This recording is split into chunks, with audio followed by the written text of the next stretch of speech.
Oh boy. Hello, hello. Hey, hello, hello. That's the Erica Badu version, by the way. Hello, hello. Hey, hello, hello. Hello, hello.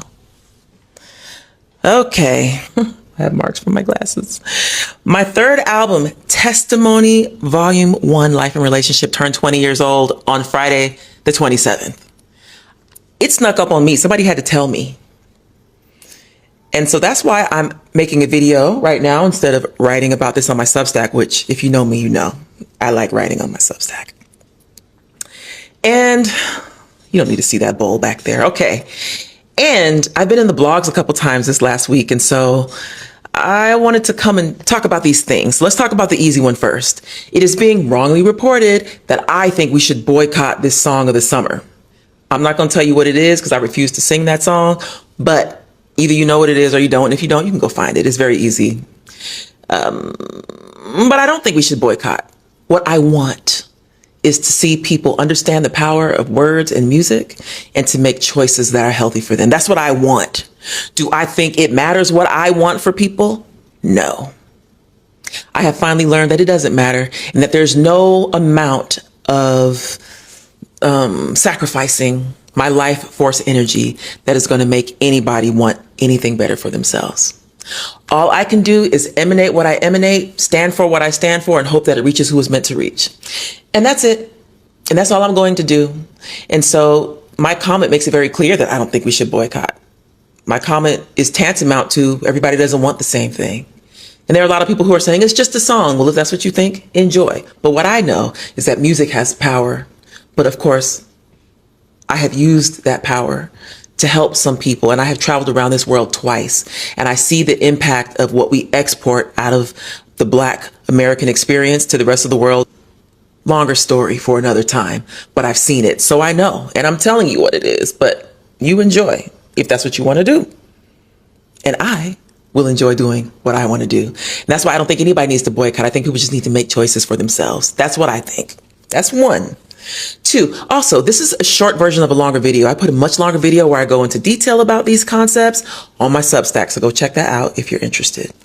Two, I was also in the blogs because I made comments about Clive Davis.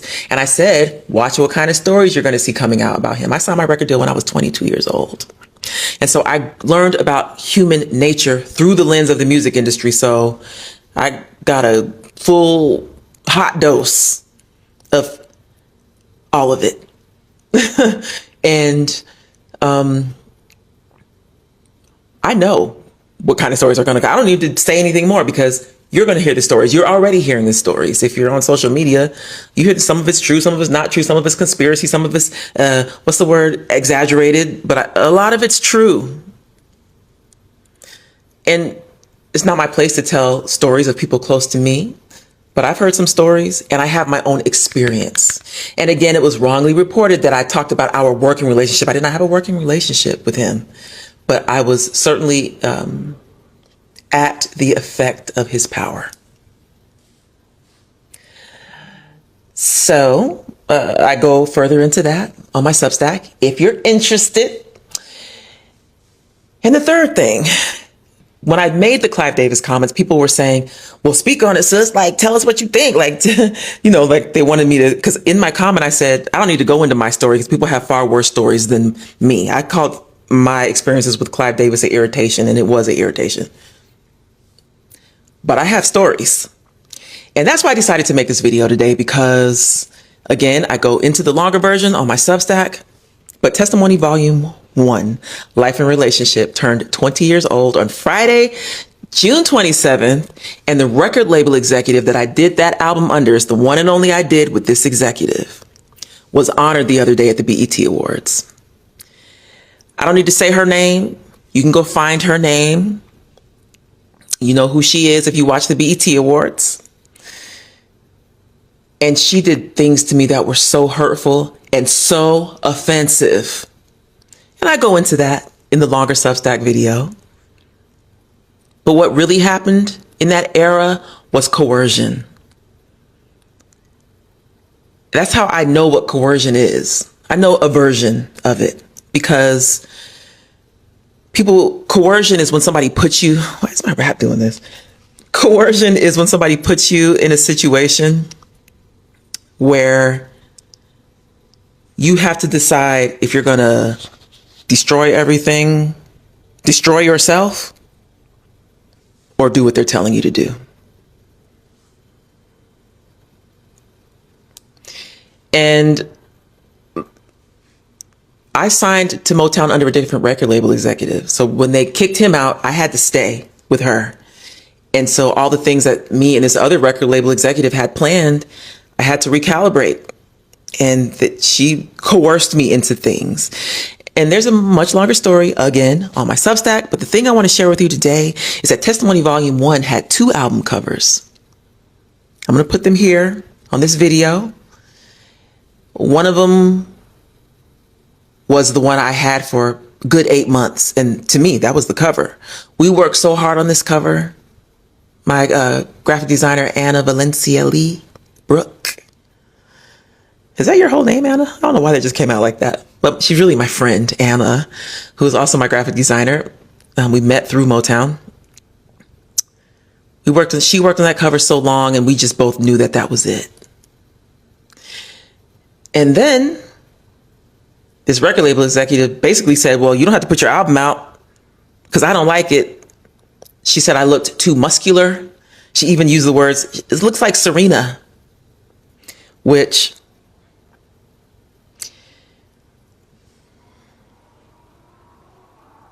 in my world, that's a compliment because Serena is body goals. But that's a whole nother conversation for another time. And they forced me to either not put my album out or make a different cover. And I made a different one. And the one I made was ridiculous to me at the time. Have you ever heard the saying, a horse is a camel is a horse? The saying, scratch. The saying is, a camel is a horse designed by committee. You get it? So it's basically saying like, what's this weird thing that looks like a horse, but it's not a horse? Because once everybody has their hands all in it, then it turns into this weird thing. And that's how I felt about the cover that most of you have seen for Testimony Volume 1, where I'm standing in front of the tree and I got the skirt that's blowing back. I'm standing grounded in front of a tree. They made me do that. And there's a lot of editing, the head, the angle of the head. They edited pieces of my hair in, and it just ended up looking like this thing. In hindsight, I don't dislike it as much as I did back then, but there was the coercion piece. So of course I hated it at the time, but it's what I had to do. Otherwise, my hair would have never come out, and Heart of the Matter would have never come out. Good Morning, There's Hope. These songs would have never come out. So I did what they told me to do. But the album cover I like, it was good. They let me use it for the UK release. And so it lives somewhere out in the world, and I'm proud of it. What I'm really proud of is everything that I've made it through, and all the ways that I've grown, and all of the wisdom that I have gained and earned. And this is why you see me saying stuff about the music industry sometimes, because this is the world I come from. There are so many things that I don't address, that I look at and roll my eyes and look at and laugh and be like, what are people doing? A lot of things. I have opinions about everything like everybody else. But when you hear me commenting on something, it's because that's a place that I know is mine to comment. And that's why I made the comments about the song of the summer. And that's why I made the comments about Clive Davis. And that's why I'm making these comments now, because I signed my record deal at 22 years old. And I most certainly have things to say about the state of the industry today, about the culture, because I speak from a place of wisdom. And I'm celebrating that today at the 20th anniversary of Testimony Volume 1. I'm going to end this on, I am not my hair, I am not this skin, I am not your expectation, no. I am not my hair, I am not the skin, I am the soul that lives within. Let me tell you why I just sang that. Because it is on Testimony Volume 1, Life and Relationship. But there's a much longer story about more of the coercion, which then making me do the song with Akon, which I did not want to do. Them making me do, messing up the song royalties, all kind of stuff. I talk about that on Substack. But the reason why I wanted to end this on that note is because I want to say here what that song is about. Yes, on one level, it is about hair. Yes. But on a deeper level, it's about self-definition and not allowing the world to tell you who you are. Because that's what people do. They look at you and they go, oh, you're that. You don't know who I am. And that's what I am not my hair is saying. I am not your expectations.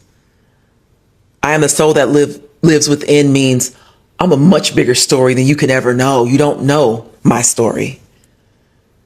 And that's what the song means. And at this point in my life, at this, 28th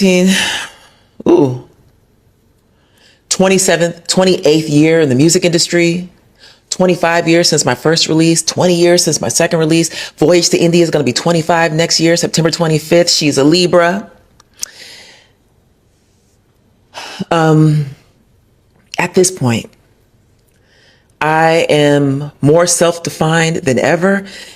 And that's why you hear me saying things, putting things on threads, writing on Substack, making videos, saying things, because I'm not attached to who likes me and who doesn't like me. I'm not attached to who agrees and who doesn't agree. So I say what I feel is appropriate and needs to be said out of my mouth. And some things are for me to comment on and some are not.